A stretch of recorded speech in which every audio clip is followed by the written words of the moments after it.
C'était une très belle journée d'automne, 29 octobre 2014.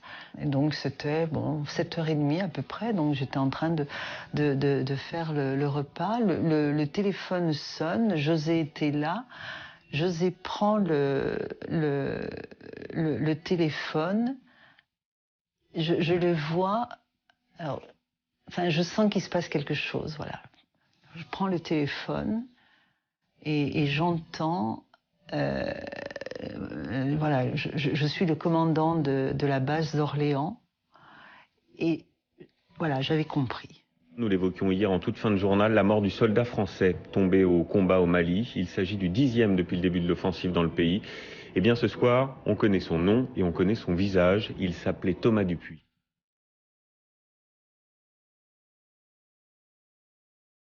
Là, c'est, comment dire, une espèce de douleur infinie parce que vous venez d'apprendre la mort de votre fils et vous avez sur l'écran une photo magnifique qui est cette photo. Et là, il y a une douleur voilà, fulgurante parce que vous n'avez pas le temps de construire une représentation de ce qu'est la mort, quoi. C'est pas possible, voilà. Thomas Dupuis, membre du CPA 10, les commandos de l'armée de l'air, a été tué par la balle d'un djihadiste au Mali.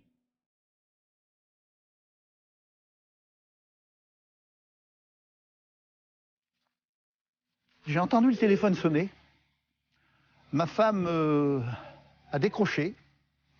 C'est l'épouse d'un de ses meilleurs collègues qui a annoncé à mon épouse que notre fils était décédé. Donc elle m'a appelé, elle m'a dit Damien est décédé. Et là, je peux vous dire, c'est un grand coup de barre. Hein. Par téléphone, comme ça. On vous prévient du décès de votre fils.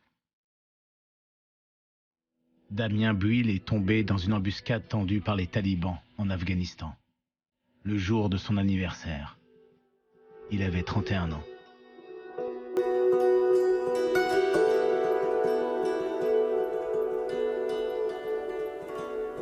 Derrière chaque mort au combat, un enfant, un mari, un frère d'armes.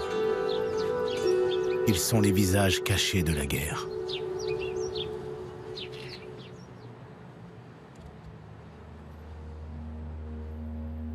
Tu es mort au combat, à ton poste. Ton sacrifice nous ramène une fois de plus à la dure réalité de la guerre et aux lâches pratiques des terroristes que nous combattons.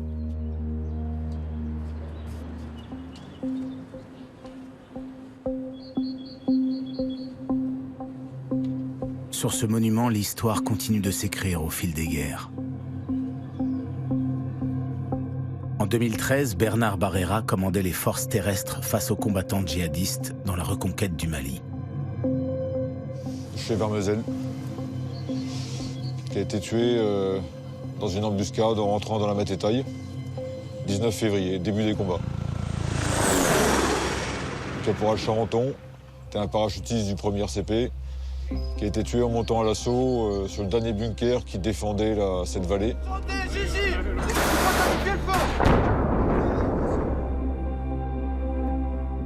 Le brigadier chef Pingot, du 68e régiment d'artillerie, et puis Alexandre Vanderen qui pilotait son char en rentrant dans la vallée de Terze, et le char a sauté sur une mine.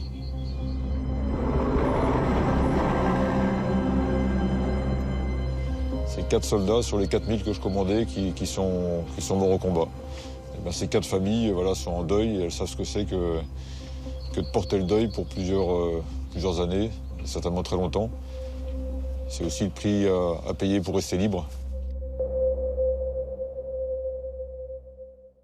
On n'a pas fait la guerre en France depuis 1945, donc plus personne ne sait ce que c'est que la guerre.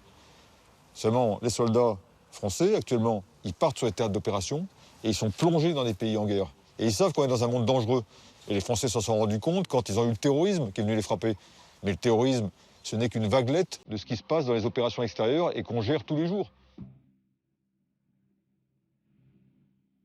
Chefs d'état-major, généraux, président de la République, ministres de la Défense, ils ont dirigé les opérations militaires françaises.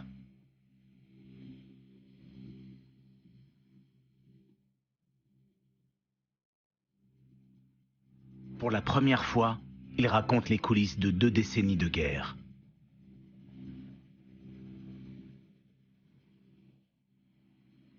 En Afghanistan, en Afrique et au Moyen-Orient. Des opérations dites extérieures qui ont coûté la vie à près de 300 soldats français.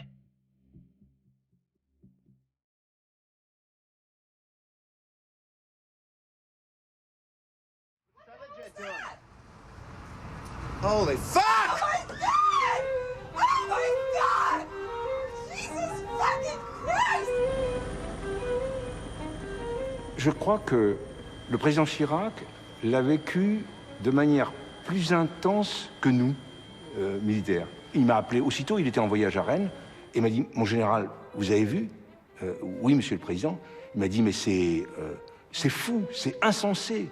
Chirac, ça va bouleverser le monde. Oui, Chirac avait vraiment conscience que c'était quelque chose de colossal, colossal. Et nous sommes arrivés à Washington une semaine après l'attentat. Nous étions les premiers étrangers à venir aux États-Unis. Il n'y avait pas d'hésitation possible. Je veux dire, moi j'ai vu les dégâts à New York et au Pentagone. C'était effarant, c'était monstrueux, c'était pas possible de ne pas se montrer solidaire des Américains. Ce qui est certain, c'est que c'est quand même l'acte majeur d'Al-Qaïda. Et Al-Qaïda se réfère toujours à cet attentat du 11 septembre 2001. Et ça a libéré, je pense, un certain nombre d'énergie pour attaquer ce que j'appelle le monde occidental. Tous les combats qui ont été menés depuis sont la conséquence plus ou moins directe de cet événement majeur. La guerre est une histoire de président, une affaire de tempérament. Il est capital de ne faire aucun amalgame entre, d'une part, des fondamentalistes, terroristes et fanatiques, et d'autre part, le monde arabe ou musulman. Peut-être parce qu'il a connu l'horreur des combats lorsqu'il était soldat pendant la guerre d'Algérie, le président Chirac se méfie du conflit qui se profile en Afghanistan, et surtout de la croisade annoncée du président Bush. Every nation in every region now has a decision to make. Either you are with us or you are with the terrorists.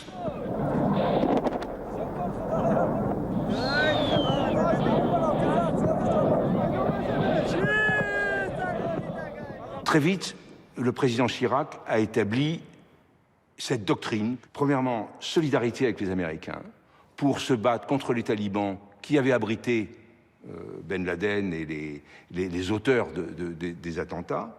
Mais deuxièmement, limitation de notre engagement parce que c'était complètement en dehors de toute zone d'intérêt française. Quand quelque chose se passe en Afrique, on peut dire l'Afrique, nous connaissons. L'Afghanistan, c'était une découverte.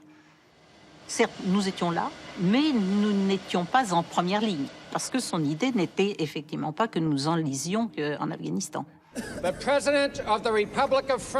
Mais en 2007, le nouveau président de la République a un plan bien différent.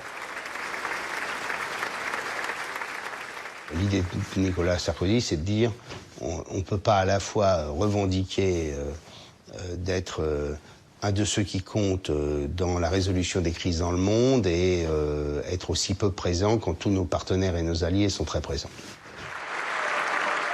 Nicolas Sarkozy veut réconcilier la France avec les États-Unis, après le refus du président Chirac d'intervenir aux côtés des Américains en Irak. Je veux être votre ami, votre allié, votre partenaire.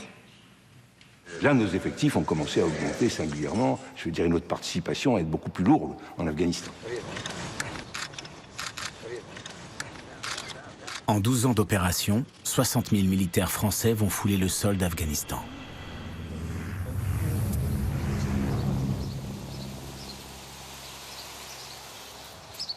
Julien Bry, caporal-chef du 92e régiment d'infanterie de Clermont-Ferrand, sera l'un de ces soldats. Je suis là aujourd'hui pour vous présenter le camp, la FOB de Nijrab en Afghanistan. Alors voilà, les douches de campagne, matière en plastique. Caméra à la main, le Français va filmer son quotidien. C'est parfait. À 25 ans, l'Afghanistan, c'est la consécration d'une carrière de soldat déjà bien remplie, après des missions en Côte d'Ivoire et au Liban. C'est ce qui résume en quelques morceaux de ferraille toute ma vie militaire. C'est mon CV, hein, en somme. En tout et pour tout, il y a 14 ans de vie militaire sur ce placard. Quand on nous dit qu'on part en Afghanistan, nous on se dit ben c'est le Graal, quoi. C'est ce pourquoi on s'est engagé, c'est l'engagement de la France. C'est ce pourquoi moi j'ai décidé de continuer l'armée, c'était pour ce genre d'OPEX, pas une autre. On se dit pas cool, on va aller faire la guerre, c'est plutôt putain enfin on va vivre quelque chose, ce pourquoi on a entraîné, quoi.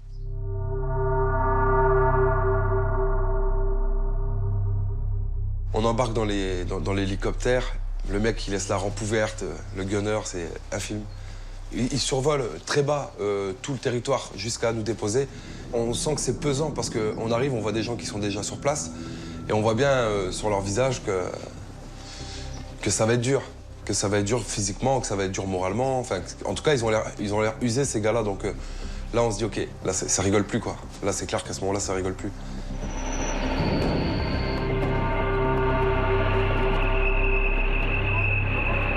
Aux commandes de la tourelle de son véhicule blindé, Julien Bry découvre enfin la réalité du combat et ses premiers morts.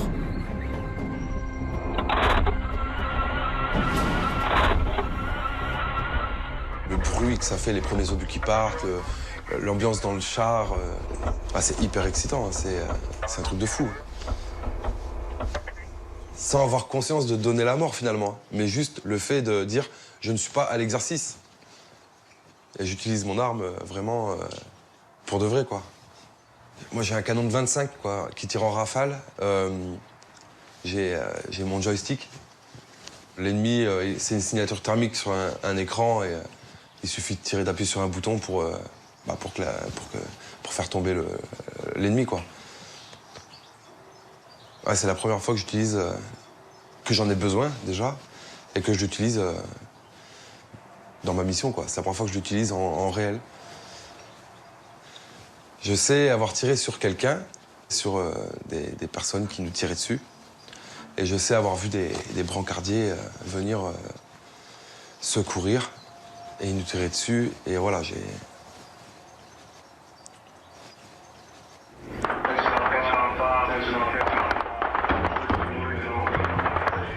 Ça a été crescendo, en fait. Et plus le temps passait, et plus on en prenait plein la tronche, jusqu'à la fin, après. Ça s'est plus arrêté. En Afghanistan, on a eu affaire à des combattants très durs, sachant se battre, qui profitaient de la géographie du pays, une géographie très, très montagneuse, très encaissée, sur des pistes de montagne sur lesquelles on ne peut pas manœuvrer, sur lesquelles on ne peut pas se déployer. Et on s'est bien rendu compte que plus les années passaient, plus ces combats étaient violents. Le président est venu nous voir ce matin pour nous dire bonjour, faire un petit coucou. On arrive à ce qu'on appelle la bascule. Hein, la bascule, ça veut dire que ça fait 3 mois qu'on est ici. Et il reste autant de temps à faire. Julien Bry sera déployé 6 mois sur place. 6 mois de patrouille au plus près des populations.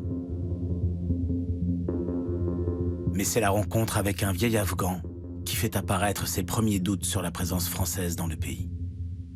En fait, ce monsieur, il me faisait penser un peu à mon père parce qu'il était en train de faire son jardin. Donc, je me suis dit, c'est un vieux, quoi. Lui, il a eu toute sa vie là-dedans. Pourquoi est-ce qu'il se rebelle pas? Pourquoi est-ce qu'il se révolte pas avec leur fourche, avec... pourquoi? Et lui, ce qu'il m'a dit, ouais, c'est... Ben moi, je vais aller au paradis, donc je m'en fous un peu, quoi. Et je me suis dit, ben, du coup, nous, on vient mourir pour eux, alors qu'eux s'en foutent. Ouais, on arrive à se dire, ben, mais si lui, il en a rien à foutre de son pays, qu'est-ce que moi je fais ici, ouais? À risquer la mienne et puis à vivre ce que je suis en train de vivre, au final. On se pose ce genre de questions. En Afghanistan, l'armée française redécouvre la guerre et les combats rapprochés qu'elle n'avait plus connus depuis les années 90 et le conflit en ex-Yougoslavie.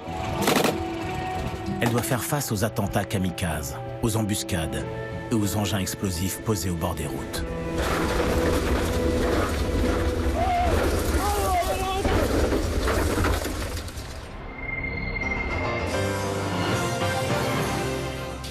Madame, Monsieur, bonsoir. Voici les titres de l'actualité de ce mardi 19 août. 10 soldats français tués en Afghanistan, 21 blessés lors d'une embuscade tendue par les talibans à l'est de Kaboul. Le président de la République, Nicolas Sarkozy, partira ce soir sur place avec le ministre de la Défense. En août 2008, l'embuscade d'Ouzbine en Afghanistan va traumatiser la France. Dans les montagnes, à l'est de Kaboul, une patrouille de soldats français est prise sous le feu de 150 talibans. Les combats vont durer près de 10 heures. C'est la plus lourde perte militaire depuis 38 ans. Elle révèle au grand jour les risques pris par les soldats français en Afghanistan. Quand ça vous tombe dessus, ça fait partie des moments tragiques de la vie politique, en clair.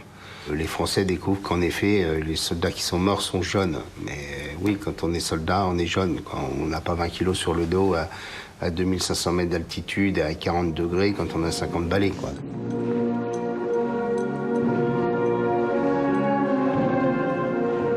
En quelques jours, l'embuscade devient rapidement l'affaire d'Ouzbine.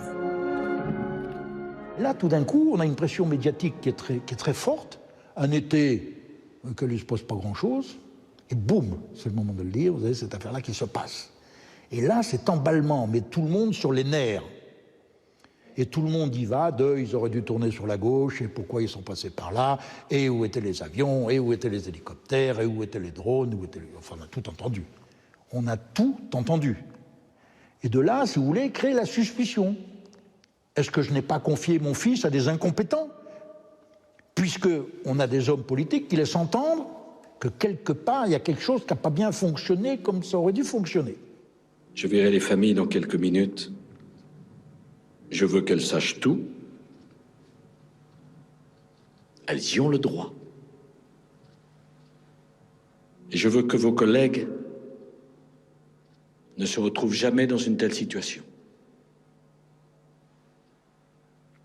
Je veux que tous les enseignements soient tirés de ce qui s'est passé.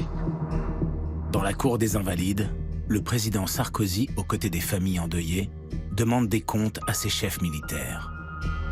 Un des aveux inédits devant les caméras de la part du chef des armées.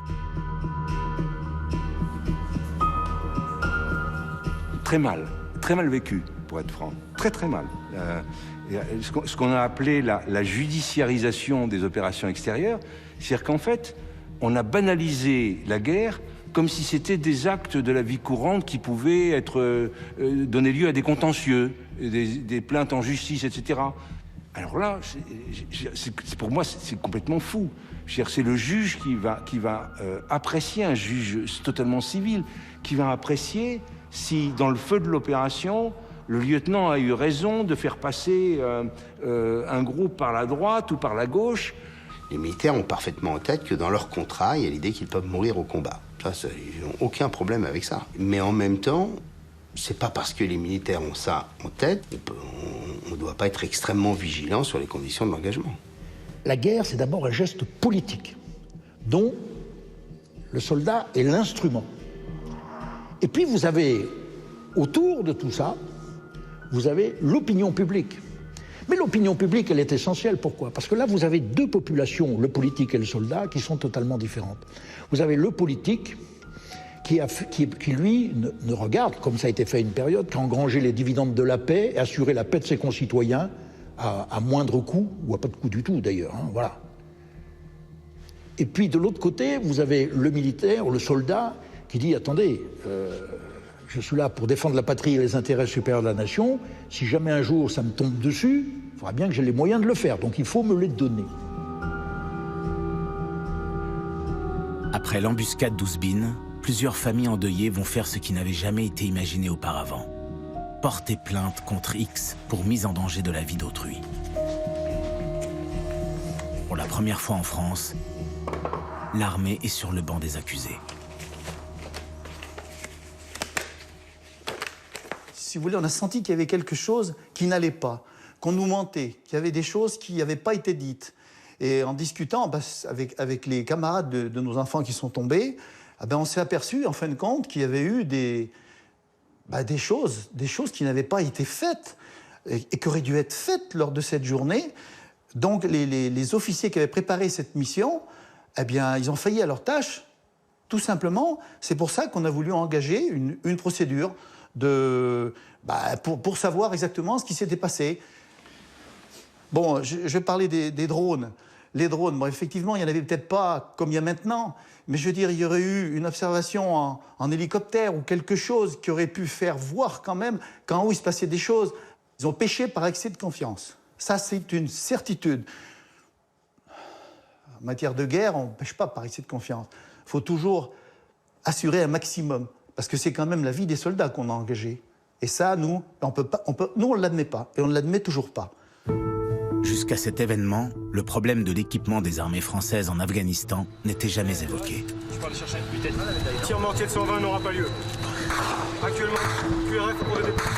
Mais la guerre d'Afghanistan révèle au grand jour les faiblesses matérielles des armées françaises après des années de réduction budgétaire décidées par les gouvernements successifs, de droite comme de gauche. Cette réalité ne sera jamais assumée publiquement par l'Élysée et par l'état-major. Ouzbine va représenter une cassure. C'est-à-dire qu'à partir de là, on sait qu'il y a quelque chose qui ne va pas. Alors, on s'est dit, mais pourquoi ne le savions-nous pas avant? Pour une raison très simple. L'armée française était particulièrement apte au combat qu'elle conduisait avant Ouzbine. Et puis, brutalement, le président Sarkozy les met en Sourabie et en Capissa dans une guerre auquel ils n'ont pas eu le temps de se préparer. En urgence et en toute discrétion, l'armée se remet à niveau après le drame d'Ouzbine. Ce que va révéler plus tard un rapport parlementaire. Toute une liste de matériel est commandée. Le blindage des véhicules est renforcé. Des drones, des hélicoptères sont envoyés aux troupes françaises. Les entraînements sont intensifiés.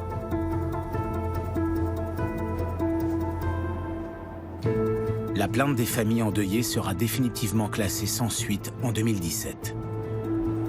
La justice française se considérant incapable d'enquêter sur des faits survenus lors d'une opération militaire extérieure.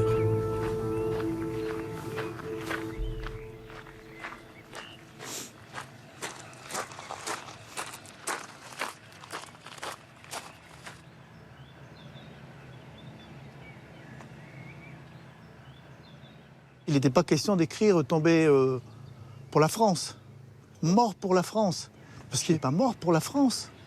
Il est mort pour la paix. Il y avait plein de pays qui étaient là-bas. Maintenant, on se dit tout ça pour ça. Tout ça pourquoi? Pour rien. Parce qu'en fin de compte, ça n'a rien amené, il n'y a rien qu'à changer. Alors, maintenant, mais à l'époque, il y a 12 ans, on ne se posait pas cette question encore. Pas tout à fait.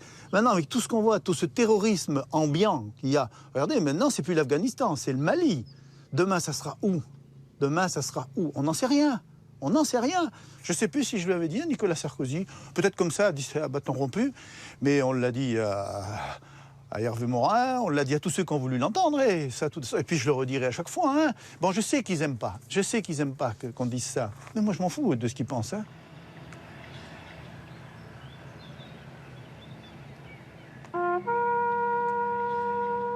Lorenzo, Jean-Nicolas, là-bas en Capissa, vous incarniez cette fraternité d'armes si singulière. Entre 2008 et 2012, 74 soldats vont perdre la vie en Afghanistan. C'est des moments difficiles. Moi, je sortais de là à chaque fois KO. Bon, enfin, voilà, je faisais le boulot, bien sûr, mais je n'ai jamais eu la carapace suffisante. Dieu sait pourtant que la politique finit par vous donner un cuir plus épais. Mais je sortais de là toujours, voilà, profondément touché, quoi. Ouais, clairement. C'est-à-dire qu'ils ont directement sous les yeux la conséquence de leur décision. Mais avoir des tués au combat, c'est pas un échec. Avoir des tués au combat, c'est la réalité du combat, tout simplement. Donc il n'y a pas de modèle mathématique de la guerre. Or, ça arrangerait tout le monde qu'il y ait un modèle mathématique de la guerre. Pour qu'il y ait 0 décès officiel. Ben, pour qu'il y ait zéro mort au bout. On est dans une société qui est peut-être plus émotive qu'elle ne l'était avant, plus fragile et plus sensible. Et donc, il faut aussi en tenir compte. En 14-18, on avait 1000 morts par jour. 1000 morts par jour. Et ça a duré pendant 4 ans. Pendant la guerre d'Algérie, on avait 10 morts par jour. La dernière fois qu'on a eu 10 morts, c'était à Ouzbine, en 2008. et ça a marqué les esprits. Mais ensuite, il faut savoir à quel moment est-ce que, je veux dire, c'est acceptable ou pas. Vous savez très bien qu'en période électorale, c'est moins acceptable qu'en période non électorale. Et d'ailleurs, l'ennemi le sait très bien. À chaque cérémonie militaire, voilà, vous vous dites, mais au bout du compte, est-ce qu'on a raison de s'engager? Est-ce qu'on progresse vraiment? Parce que bien sûr, on gagne du terrain, on forme une police, une armée afghane, bon. Et au bout du compte, vous avez toujours de plus en plus de soldats qui tombent. Donc, voilà, vous dites, une espèce d'engrenage. Je ne sais plus exactement qui le maîtrise vraiment. Oui, la question de notre engagement en Afghanistan est une question que moi je me suis posée plusieurs fois. Nicolas Sarkozy en visite éclair. Le conflit embarrasse Nicolas Sarkozy alors que l'élection présidentielle de 2012 approche. L'objectif du voyage est militaire. L'opinion publique n'hésite plus à parler d'enlisement en Afghanistan. Ça progresse, la formation des unités afghanes? Ça progresse, Monsieur le Président. Doucement, à un rythme afghan, mais ça progresse et ça va dans le bon sens. Le rythme afghan, ça veut dire qu'il faut encore combien de temps? Il faudra du temps, Monsieur le Président. Ok. Mais le chef des armées a déjà une autre guerre en tête. Je constate à chaque fois, avec tous les présidents de la République, c'est cette espèce de... comment dire? De dérive qui amène les présidents de la République à considérer qu'ils refont le monde. Progressivement, le président de la République française est pris du syndrome du genre je suis un des constructeurs du monde, un des organisateurs de la planète. Aujourd'hui, nous intervenons en Libye sur mandat du Conseil de sécurité de l'ONU. Le 19 mars 2011, Nicolas Sarkozy décide d'apporter son aide aux rebelles libyens pour faire tomber Mouammar Kadhafi. 8 mois durant, les avions et les hélicoptères français bombardent la Libye. La Libye, c'est la pression médiatique, la pression d'un certain nombre de grandes figures, type Bernard-Henri Lévy. En effet, on avait quand même face à nous un dictateur qui était en train d'assassiner une partie de son peuple. Assez rapidement, il s'est posé la question, mais quel est l'objectif? C'est d'empêcher un règlement de compte sanglant? C'est de renverser Kadhafi, c'est de négocier avec Kadhafi. Si on négocie avec lui, est-ce qu'on le maintient? Si on ne le maintient pas, on le remplace par qui? Et très honnêtement, c'était pas clair. En Libye, Nicolas Sarkozy et son allié britannique David Cameron défilent bientôt en libérateurs dans les rues de Benghazi. Vous avez voulu la paix. Vous avez voulu la liberté. Vous voulez le progrès économique. La France, la Grande-Bretagne, l'Europe seront toujours aux côtés du peuple libyen. Moi, je m'inquiète.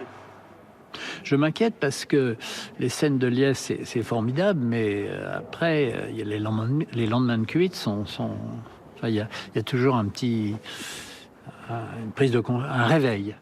Je lui ai posé la question dès le début, on fait quoi après? Et je n'ai jamais eu de réponse claire. Le dictateur libyen Mouammar Kadhafi est tué le 20 octobre 2011.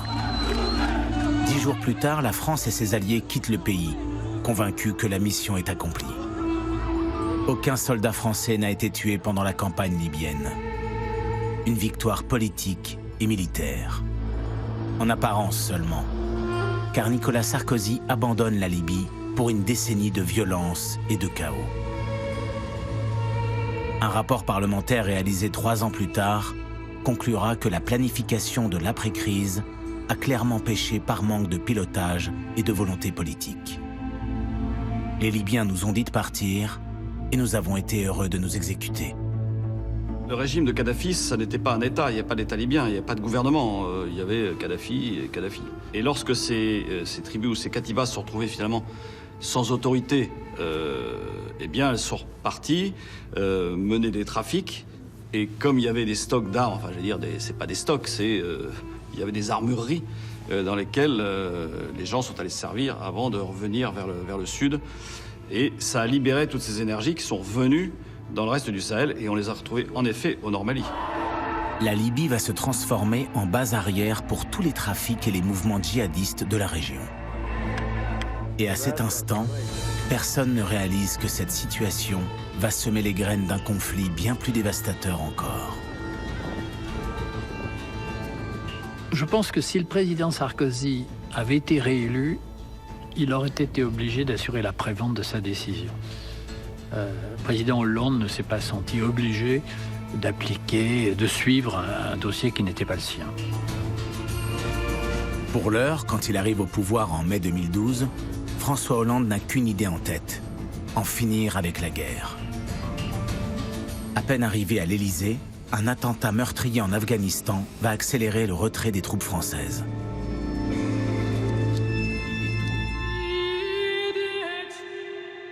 Les informations se précisent quant aux circonstances de l'attaque. Un homme habillé d'une burqa aurait déclenché sa bombe au passage des militaires français. 4 soldats tués, 5 autres blessés, dont 3 grièvement.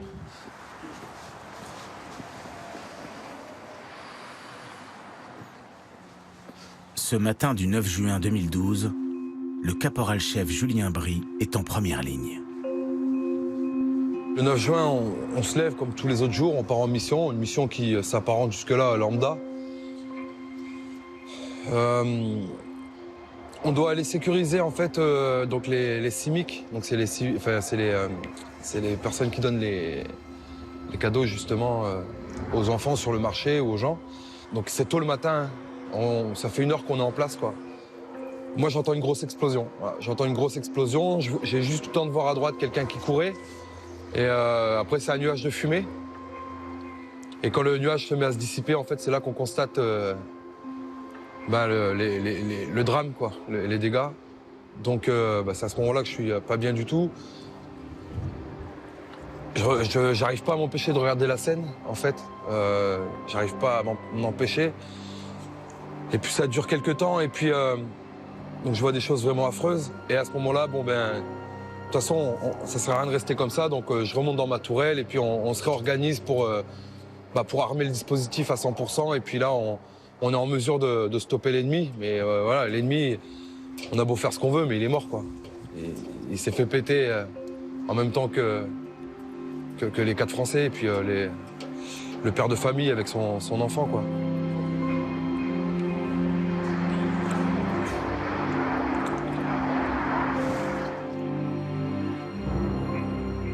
Tous les jours, on rentrait de mission et tous les jours, on ironisait sur le... Même si la mission, elle était moindre, on ironisait sur le fait que la mission, elle était accomplie, voilà. Tous les soirs, on rentrait, mission accomplie. Là, le matin, on est rentré, on a dit échec mission. Voilà. Là, aujourd'hui, c'est un échec, quoi.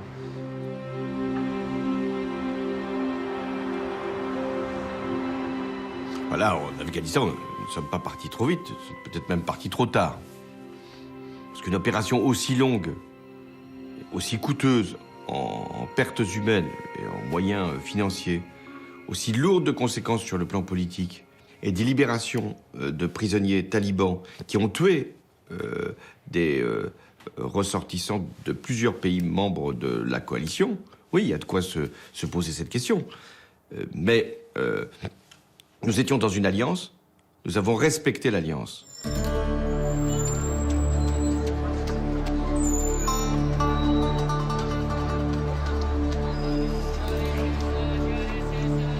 Il y a 1 an, alors que les talibans préparaient leur offensive sur Kaboul, nous sommes allés à la rencontre de militaires afghans formés par l'armée française.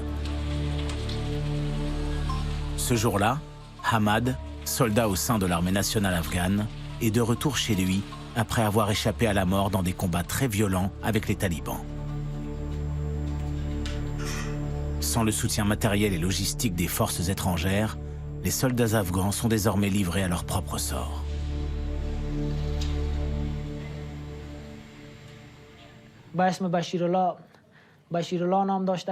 L'un d'eux s'appelait Bashirullah. Il a été tué par une mine. 4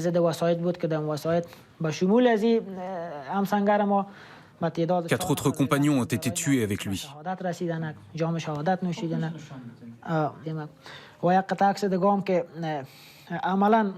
Ça, c'est une autre photo prise après une attaque de l'ennemi. Notre véhicule a roulé sur une mine. 3 de mes compagnons ont été blessés et le conducteur a été tué. Nous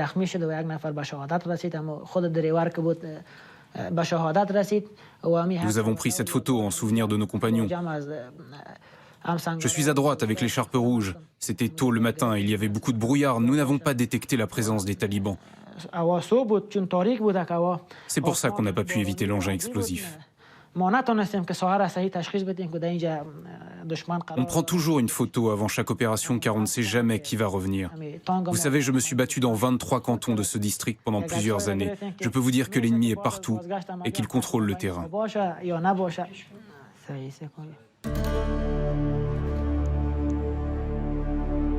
À l'époque, 70% du territoire est déjà aux mains des talibans.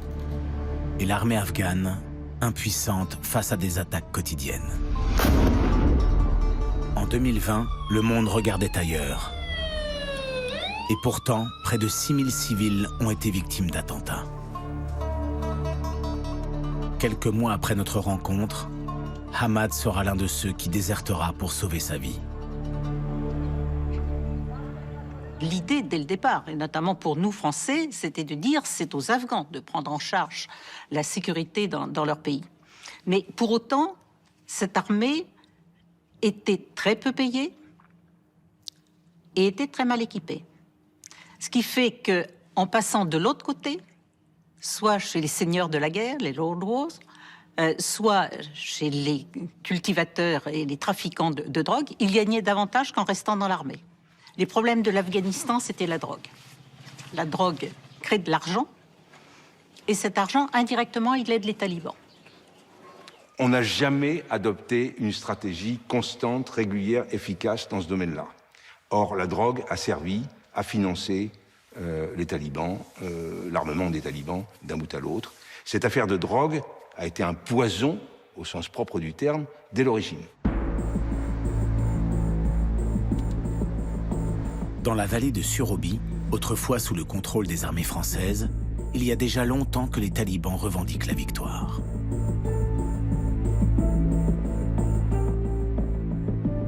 Voici l'un d'entre eux. Ce chef a tenu tête aux soldats français pendant la guerre. Il assure encore être une cible recherchée par les services secrets pour sa participation avec ses frères et ses cousins à l'embuscade d'Ouzbin. Nous nous sommes bien battus, oui. Nous avons massacré 33 Français. J'ai commencé à me battre parce que des étrangers nous attaquaient et nous torturaient.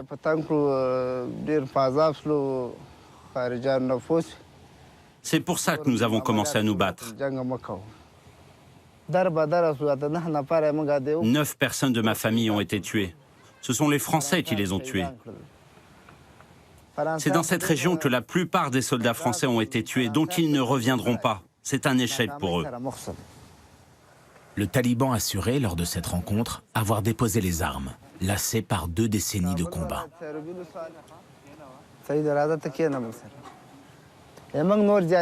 Notre village est détruit, nous sommes devenus fous. Tout a été détruit pendant les opérations et les attaques.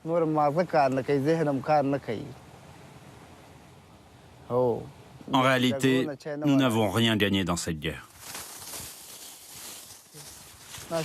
C'est un boulot ingrat. Aujourd'hui, c'est ça notre vie. Mais avant de nous quitter, l'homme n'a pas résisté à nous montrer ses trophées qu'il garde fièrement sur son téléphone. Des images où l'on peut voir des talibans avec des armes prises sur des militaires français.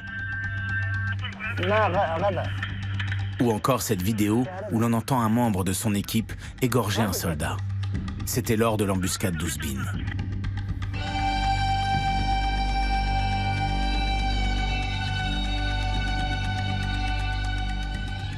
Ces talibans, effectivement, quand on les écoute, on n'a pas l'impression qu'ils aient beaucoup changé. Qu'est-ce que l'on fait de ceux qu'on a combattus? Comment est-ce qu'on construit un avenir commun? Et à qui peut-on faire confiance?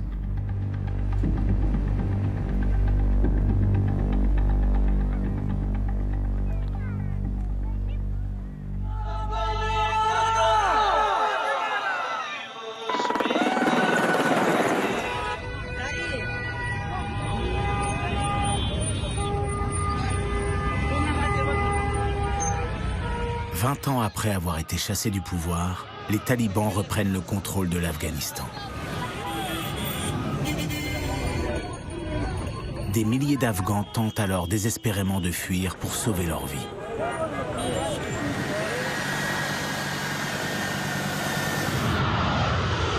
À commencer par ceux qui ont collaboré avec la France. C'est mon attestation d'embauche par l'armée. Il renouvelait mon contrat tous les 6 mois. Cette mère de famille afghane a travaillé 8 ans sur l'une des bases de l'armée. D'abord comme serveuse, ensuite comme cuisinière.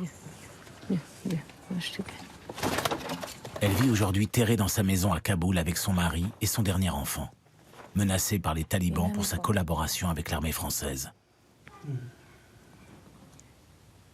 Ils m'ont dit d'arrêter de travailler, mais moi, je devais le faire pour nourrir mes enfants. L'un de mes fils était sur le point de se marier. Son ami habitait à l'est de Kaboul. Alors que mon fils devait voir sa fiancée, les talibans l'ont attrapé sur le chemin et l'ont découpé en morceaux. Des chefs m'ont ramené une partie de son corps. Une nouvelle fois, ils m'ont menacé et m'ont dit qu'il était temps d'arrêter de travailler, sinon ils m'attraperaient cette fois. Ils n'y sont pas parvenus, alors ils ont capturé mon autre fils, qui avait 20 ans. Cela fait 2 ans et demi que je n'ai plus de ses nouvelles. Seul Dieu sait s'il est vivant ou mort.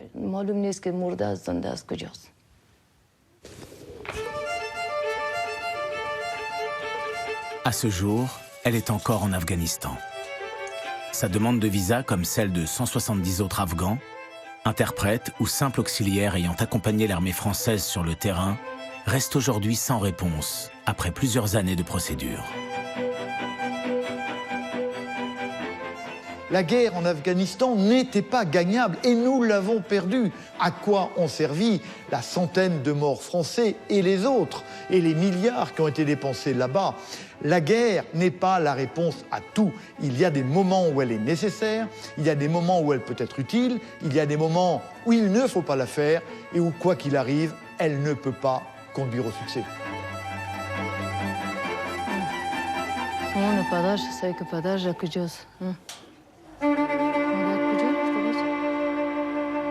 Fin 2012, François Hollande n'a aucune intention d'engager ses soldats dans une autre guerre. Mais une nouvelle menace va le rattraper.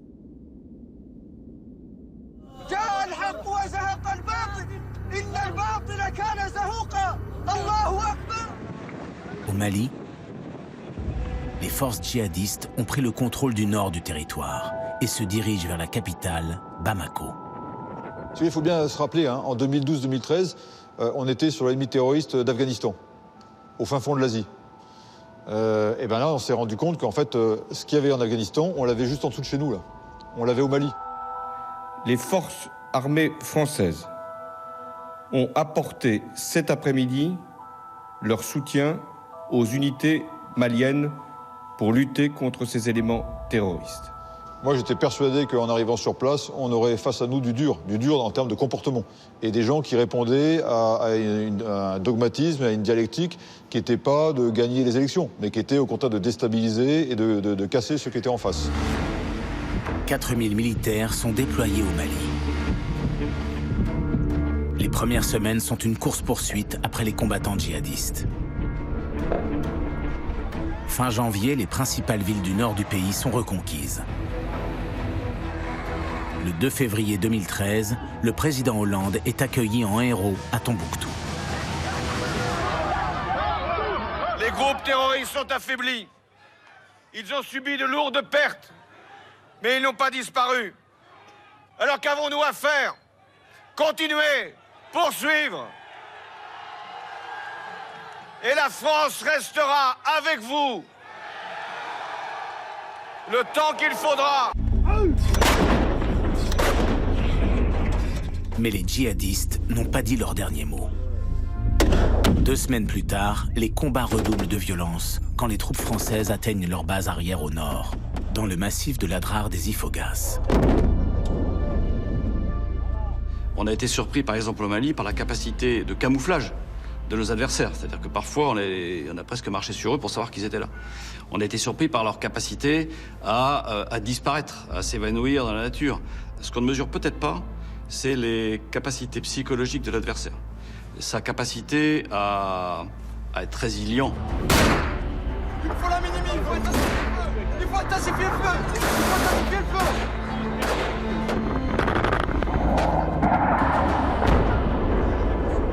On s'est posé des questions, on s'est dit c'est quand même pas normal. Un homme, il a peur. C'est pas normal que quand ça explose de partout, vous voyez des gens qui sont debout, qui fument leurs cigarettes et qui regardent le danger comme s'il ne se passait rien. Et en trouvant sur le terrain des seringues, on a compris qu'en fait, ils étaient drogués. Vous savez, la kétamine, vous n'avez pas peur, et quand vous encaissez des coups, vous avancez quand même. C'est une drogue pour les chevaux. Donc quand ils arrivaient en phase finale du combat, ils se prenaient une piqûre de kétamine, et en face, on avait des robots, quoi. Au fil de leur avancée, les forces françaises découvrent un ennemi déterminé, très organisé. Moi, la première fois que j'ai vu un ordinateur à écran tactile, c'est dans la drare des Ifoga. La première fois. Je vois mon major de légionnaire qui me dit « Tenez, venez voir mon général », il m'ouvre un ordinateur, écran tactile, il appuie sur l'écran, il me dit « Vous voulez voir quoi? Comment est-ce qu'on décapite un otage ?»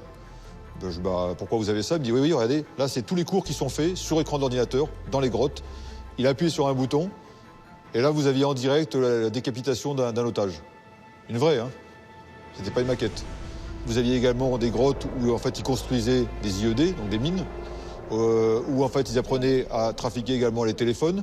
Il y avait une autre grotte où, en fait, il y avait des sacs complets avec les passeports internationaux de tous les gens qui étaient venus pour se battre et se former ici dans la drare des Ifoga. Et tout ça, c'était caché des vues, invisible par les satellites, invisible par les avions. L'ampleur de cette organisation terroriste surprend les services de renseignement français. Conscient que cette menace va persister, l'Élysée se résout à maintenir durablement sa présence militaire au Mali.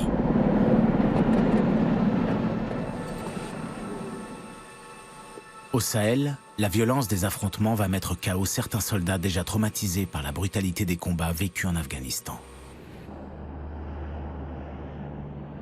Julien Bry sera l'un d'entre eux. En novembre 2012, il rentre tout juste de Kaboul quand il apprend 2 mois plus tard que son régiment doit repartir se battre dans le nord du Mali.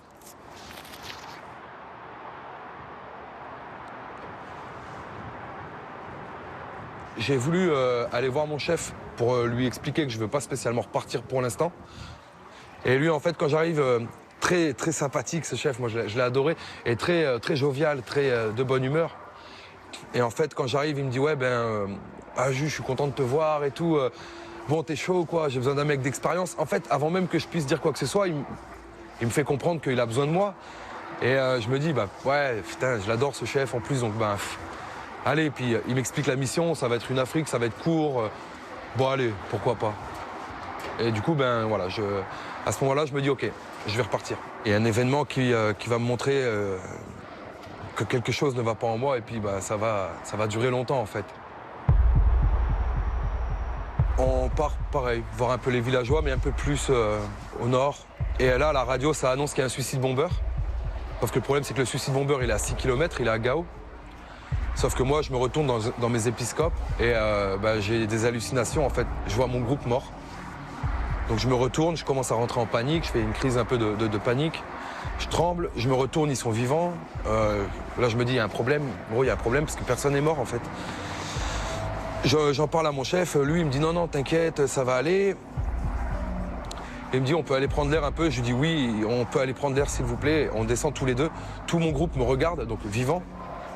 Je m'assois vers un pneu et en fait je prends mon arme et je la balance, quoi. Je la balance, je veux pas, là je veux pas parce que il y a un problème, il y a un bug dans ma tête, je sais pas ce que je vais faire avec mon arme. Je suis pas bien, je suis déconnecté de la réalité. J'ai une odeur de la mort, j'ai des reviviscents, j'ai des bruits, je suis sur le qui-vive. L'odeur de la mort? Ah ouais. Ah, la mort ça pue. La mort ça pue. Une sorte de mort, de poussière mélangée à la mort. Et en fait il y a un médecin qui vient, il se présente et il me dit, tu vas rentrer en France, quoi. Tu fais un syndrome de stress post-traumatique, tu vas rentrer en France, tu seras interné au HI à Val-de-Grâce et ça va te faire du bien. Voilà. Je comprends que moi, je deviens fou. À ce moment-là, je suis fou. On fume une clope.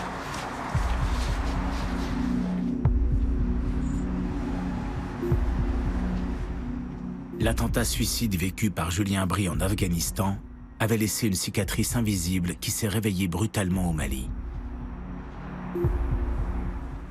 8 ans après, il est toujours en reconstruction.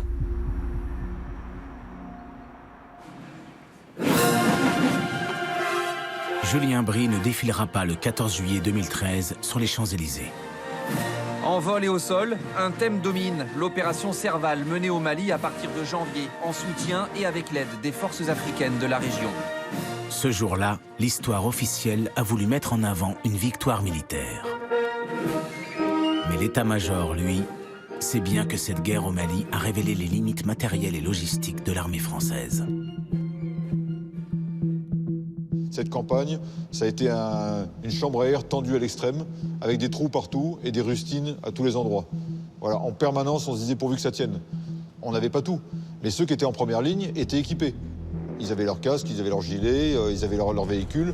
Donc si vous voulez, vu d'en face, c'était une armée moderne complètement équipée. En revanche, en arrière, les logisticiens se sont arrachés les cheveux parce qu'ils poussaient vers l'avant tout ce qui arrivait au fur et à mesure sur les aéroports. Il y a deux, trois fois dans la Drare où des nuits on n'avait plus d'obus de munitions parce qu'on avait tout tiré. Et donc là les hélicoptères se posaient et fournissaient les batteries entre 1h et 2h du matin. Mais en face, ça s'est jamais vu. Les mécaniciens qui remplaçaient ou qui bidouillaient les moteurs avec des rustines qu'ils trouvaient ou des rondelles qu'ils trouvaient au fond de ce qu'ils avaient ramené d'Angoulême ou de Clermont-Ferrand, c'est eux qui ont gagné la guerre. Je pense que pour cette campagne, un risque a été pris, oui. Mais quand on veut gagner une guerre et quand on veut une victoire, il faut savoir prendre des risques. Et je pense que ce qui nous tue actuellement, c'est le principe de précaution. On prend plus de risques. Et donc on ouvre des parapluies et on se dit, tant que je ne suis pas à risque zéro, je n'avance pas. Bah, à la guerre, si vous faites ça, vous êtes sûr de perdre. En tout cas, vous ne gagnerez pas. Dans cette guerre contre le terrorisme, la France a-t-elle les moyens de ses ambitions? À l'Élysée et à l'état-major des armées, une réalité a longtemps été passée sous silence. Pendant l'opération Serval, l'armée française ne disposait pas d'avions assez grands et suffisamment nombreux pour transporter rapidement son matériel. Comme on peut le voir sur cette photo, elle a dû faire appel à des alliés inattendus. Des compagnies de transport privées installées en Ukraine et en Russie. Sur le tarmac de l'aéroport de Venise, un Antonov de la société Volga Dniepr Airlines s'apprête à décoller, direction Singapour. 1, 2, 3, 4, 5, 6, 7, 8 congélateurs. Et à l'avant, dans les boîtes, nous avons des équipements électroniques. Pendant l'opération Serval, 169 voyages ont été effectués par ces avions russes. Dans les équipes de Volga, on préfère rester discret sur ses collaborations avec les armées du monde. Dans le passé, vous avez déjà travaillé pour des armées, l'armée française? Je ne suis pas certain de pouvoir répondre à cette question. Mais c'est arrivé. Oui, c'est arrivé. Pour l'armée française, par exemple? Toutes les armées. Dans le passé, on a notamment travaillé pour l'OTAN. Nous transportions beaucoup de leur matériel, des véhicules, des conteneurs. Tout ce dont ont besoin les armées. On décolle dans 30 minutes.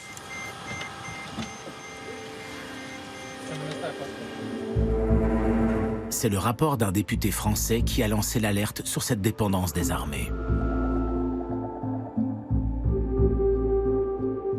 François Cornu-Gentil passe au crible le budget de la défense depuis 18 ans.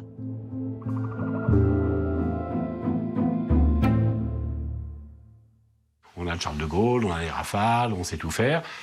Ouais, mais on dépend des Russes et des Ukrainiens pour mener le combat. Est-ce qu'il n'y a pas un petit sujet?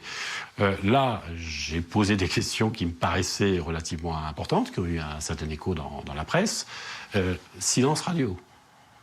Alors, ce qui à la fois me confirmait que j'avais tapé juste, mais en même temps m'embêter, parce que voilà, mon idée, c'est pas de faire un bel article dans ce journal. Mon idée, c'est que les armées progressent en termes d'indépendance et en termes de sécurité. Une autre image de l'opération Serval illustre ce manque de moyens. Faute d'hélicoptères suffisants pour les transporter, c'est à bord de camions comme celui-ci que des soldats attachés avec une simple corde sont convoyés vers le front sur des centaines de kilomètres. On a déjà des budgets européens les plus importants de la défense, donc c'est pas rien.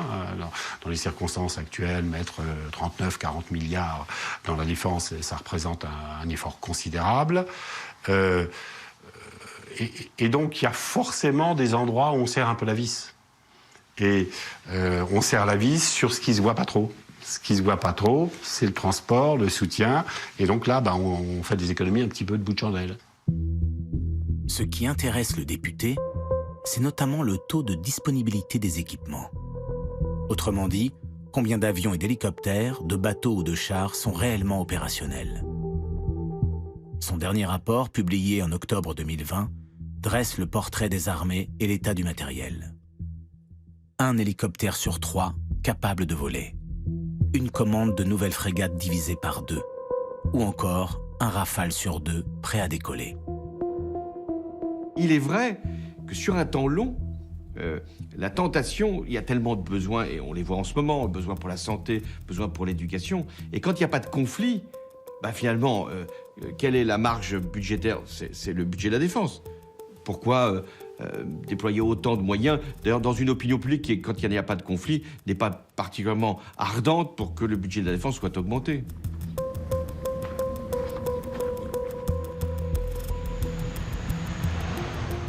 Le budget de la défense a souvent servi de variable d'ajustement. Pourquoi? Parce qu'on a un budget d'investissement considérable. Dans la plupart des ministères, il n'y a que des budgets de personnel, ou presque. On ne peut pas y toucher, sauf à réduire les effectifs, ce qui est très très difficile, à cause des troubles sociaux que ça provoque, les syndicats, etc. Dans l'armée, on peut réduire les effectifs sans aucun problème, il n'y a pas de syndicat. Ploup. On décide, comme on l'a fait par exemple du temps du président Sarkozy, de réduire de 58 000 hommes les effectifs d'une armée qui en compte 250 000, mais aucun problème. Il n'y a aucune réaction syndicale, évidemment. Ploup. On n'est pas en bas de l'escalier, on peut encore descendre, hein. Mais enfin, on a déjà bien descendu. Nicolas Sarkozy et François Hollande, les présidents qui ont lancé le plus d'opérations militaires ces 20 dernières années, sont aussi ceux qui ont réduit drastiquement les effectifs des armées. Il faudra attendre les attentats sur le sol français en novembre 2015 pour que cette cure d'austérité s'arrête. La France est en guerre. Les actes commis vendredi soir à Paris et près du Stade de France sont des actes de guerre. Mais c'est avec une démission très médiatique que le budget des armées repart à la hausse. Le 19 juillet 2017, le général Pierre de Villiers, alors chef d'état-major des armées, quitte ses fonctions, convaincu qu'il ne dispose pas des moyens nécessaires pour assurer sa mission. Un geste inédit au sommet de l'État. Le budget est en train de remonter. Attention, il ne remonte pas pour grossir l'armée française. Il grossit juste pour la remettre au niveau minimal qu'elle doit avoir. Et il grossit pour que les soldats puissent s'entraîner, qu'ils aient des munitions, pour que les quais de nos bateaux soient réparés parce qu'ils sont fendus, pour que nos avions puissent décoller. Oui, la guerre coûte de plus en plus cher, mais tout coûte de plus en plus cher. Je comprends qu'en France, on a d'autres soucis, mais c'est où place-t-on le curseur? Et il me semble qu'un pays comme la France est un pays qui est visé. À ce titre-là, on doit être en capacité de se défendre. Nous allons vers un monde de plus en plus dangereux. J'en suis intimement persuadée. Je pense que la classe politique n'en a pas suffisamment conscience ou n'en fait pas suffisamment sa priorité. Quand on décide une opération extérieure, souvent l'opinion et même les responsables politiques disent que ça ne va pas durer très longtemps, que ça va être de l'ordre de quelques mois. En réalité, ça dure des années, parce que les causes qui ont justifié l'intervention ne disparaissent pas dès que des déploiements de troupes ou des actions militaires sont engagés. Et donc, ce n'est pas un choix simplement d'un quinquennat, c'est un choix qui va durer sur un temps long d'intervenir à l'extérieur. Première guerre mondiale, 4 ans. Deuxième guerre mondiale, 4 ans. Maintenant, les guerres, c'est 15 ans. Et donc, quand vous voyez un président de la République qui vous dit « dans 6 mois, on sera parti, on va faire un petit aller-retour », idée américaine d'ailleurs. eh bien, ça ne marche pas. Et nous le savons. 8 ans déjà que les soldats français avalent la poussière au Sahel. 8 ans qu'ils patrouillent dans la région de Gao, au Mali. Traquer l'ennemi, sécuriser la zone, avec toujours les mêmes dangers. Le capitaine Nicolas et ses hommes sont là pour faire comprendre qu'ils ne lâcheront pas cette partie du territoire malien. On travaille avec le gouvernement malien, les forces armées maliennes, mais on agit au milieu de la population. Donc il peut se passer des événements, par exemple dans la ville de Gao, sur lesquels on n'est pas forcément au courant. Donc cette prise de température, elle est importante et toujours dans le but de gagner les cœurs et les esprits de la population. Bonjour. Comme à chaque déplacement, ces hommes craignent les engins explosifs dissimulés par l'ennemi, les attaques suicides, les embuscades. C'est bon, on décale à gauche, on dépasse. Vas-y, il a calé, c'est bon, on dépasse. Ici, l'ennemi est invisible et en même temps, il est partout.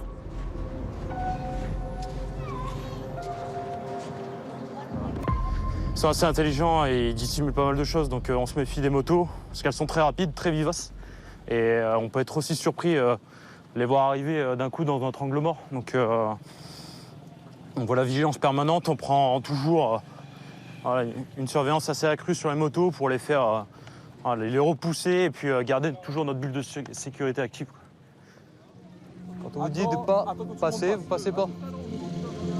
Mais comment gagner les cœurs quand on se méfie de tout le monde? Oh! Que peuvent-ils avoir en tête, ces soldats de 20 à 30 ans, quand ils parcourent ces rues? Partir ou rester? Dans cette guerre d'usure, chacun parie sur l'abandon de son adversaire. Ne pas occuper le terrain, c'est laisser l'ennemi le reprendre. Donc c'est lui faciliter et lui donner dans la main directement. Donc l'ennemi, il est ici, il nous observe, il est parmi la population et il nous regarde. Il regarde nos mouvements, il renseigne et il est constamment en train de nous observer pour savoir quelle est l'attitude de la force. Tous ceux qui ont affronté au plus près les combattants terroristes au Sahel témoignent de leur détermination et de l'ampleur de la menace.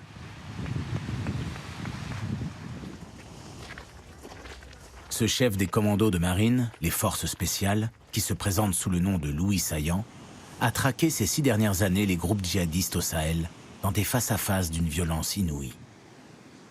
Quand on arrive sur ce terrain-là, on a été effectivement projeté en hélicoptère. Donc on arrive au sol et en fait là, les maîtresses lourdes se mettent en marche, maîtresses lourdes et Kalachnikov, donc c'est des armes de gros calibre.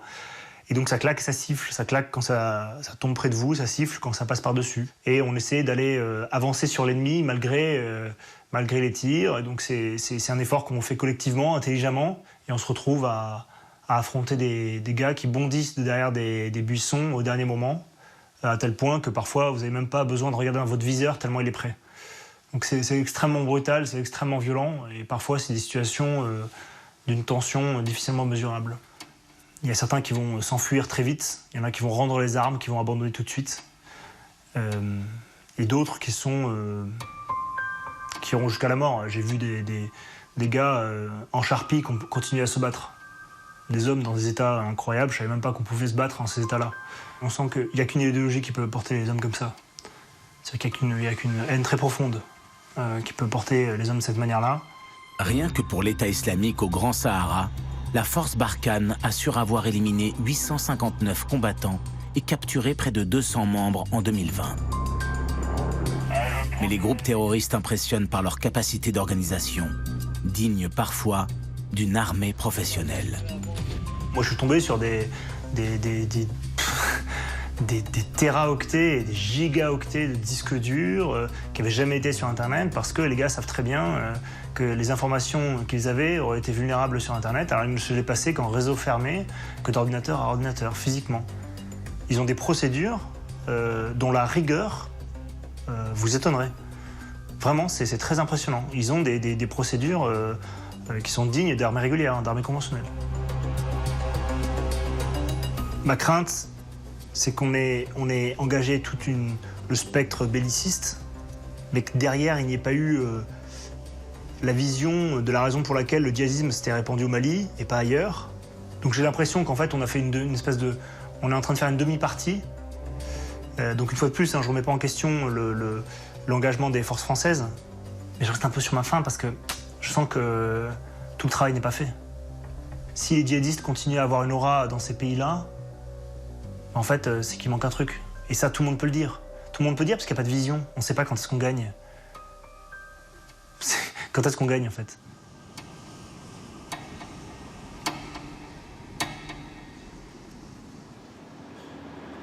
Régulièrement, la ministre des Armées, Florence Parly, est entendue par l'Assemblée pour rendre compte de la situation au Sahel. Mais la guerre est un angle mort du débat politique. Madame la ministre, bonjour mes chers collègues. Depuis 8 ans, l'Assemblée n'a pu voter qu'une seule fois sur la poursuite ou non des opérations au Sahel. C'était en avril 2013. On n'a eu aucun débat sur Barkhane. Et on paye aujourd'hui cette absence de débat. Le débat, il était cloué d'une façon très simple. On disait, voilà, on va combattre le terrorisme. À partir du moment où le combat terrorisme circulait, il n'y a rien à voir. Tout l'immobilisme actuel, il s'incarne dans le mot « protéger ». Tous les présidents de la République, depuis 3 ou 4, vous regarderez, leur grande idée, c'est de protéger. Mais on protège quand on ne comprend plus rien. Quand on comprend ce qui se passe, on a une stratégie. L'année dernière, plus de 2400 civils ont été tués au Sahel. L'année la plus meurtrière depuis 8 ans. 1500 personnes ont déjà été victimes d'attaques mortelles en 2021. Dans la région, tous les signaux sont au rouge. 8 ans après, le constat qu'on fait, c'est que finalement le cancer est toujours dans cette région du monde. Mais quelque part, on le savait depuis le début. C'est-à-dire pour vaincre dans ces régions-là, dans ces régions pauvres, où finalement le terrorisme vit sur la pauvreté. En fait, il y a 3 piliers. Il y a le pilier militaire, pour détruire l'ennemi. Il y a le pilier de la gouvernance, c'est-à-dire qu'il faut avoir effectivement un État fort, avec des instituteurs, avec des médecins, avec des préfets, sur la zone, et qui affirment le rôle de l'État et qui s'occupent de la population. Et puis, il faut avoir un développement économique, c'est-à-dire que les gens aient quelque chose à faire. Gagner une guerre, ça n'est pas faire la paix. C'est le premier temps. Ensuite, il faut savoir faire la paix. C'est ce qui est le plus difficile en réalité. Et c'est ce qu'on arrive de moins en moins à faire. Ces 8 dernières années, la France a dépensé près de 3 milliards d'euros pour l'aide au développement. Malgré tout, le Sahel, gangréné par la corruption, demeure la région la moins développée du continent africain. Dans ces conditions, les groupes terroristes n'ont aucun mal à recruter des jeunes candidats contre une rémunération de quelques centaines d'euros. Est-ce qu'on va laisser ces pays s'enfoncer dans une misère qui est insupportable aujourd'hui? Insupportable aujourd'hui. Alors oui, on a des obligations. Quitter le Sahel veut dire, de mon point de vue, que très rapidement, on aurait des groupes armés terroristes qui reprendraient, qui arriveraient jusqu'à Bamako. Il ne me semble pas, malheureusement, que l'armée malienne soit à hauteur de résister et ça aurait des conséquences sur le reste de l'Afrique. En France, la décision de poursuivre une guerre appartient à un seul homme, le président de la République.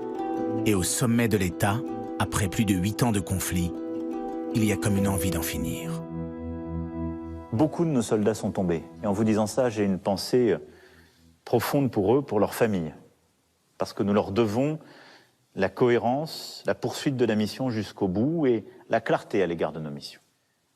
La présence durable dans le cadre d'opérations extérieures de la France ne peut pas se substituer au retour de l'État et des services de l'État, à la stabilité politique et au choix des États souverains.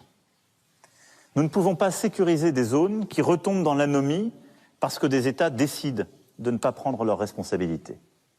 C'est impossible, ou alors c'est un travail sans fin.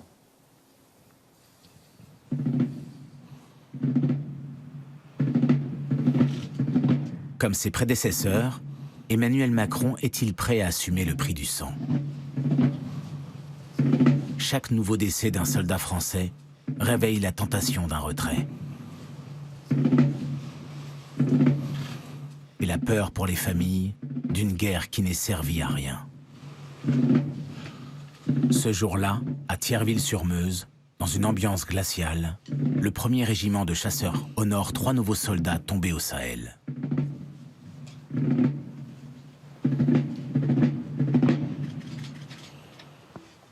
Maréchal des logis Taneri Maori. Brigadier Quentin Pochet. Brigadier Dorian Issakagnan. Vous étiez chacun animé par ce désir magnifique de servir votre pays. La France n'est plus qu'une puissance moyenne aujourd'hui. La France a moins d'influence qu'elle n'en avait il y a 20 ans. Et donc je pense qu'il y a aussi une exigence de modestie. On a plus à faire sur le champ national et européen que d'aller se balader aussi souvent à travers le monde. Moi, je suis toujours exaspéré quand j'entends des yaka faucons. Parce que les yaka faucons, ça se traduit par des petits gars qui perdent la vie, par des familles déchirées, par des carrières brisées. Et avant d'engager la force, il faut vraiment réfléchir. Est-ce que je savais qu'il y aurait des militaires français qui seraient tués ou blessés? Oui, je l'imaginais. Et d'ailleurs, encore aujourd'hui, chaque fois qu'il y a un blessé ou un mort, soldat français, je m'en sens nécessairement responsable. On est dans un monde de l'image où l'émotion finit par tout emporter. Or, l'émotion, c'est le court terme, c'est la réponse immédiate à un problème immédiat, sans tenir aucun compte des conséquences de ce qui suivra. Nous, les chefs militaires, nous ne pouvons pas engager la vie et la mort de nos soldats, ou même de l'adversaire, des populations civiles, etc., sans avoir en permanence l'œil fixé sur un objectif final qui est la paix.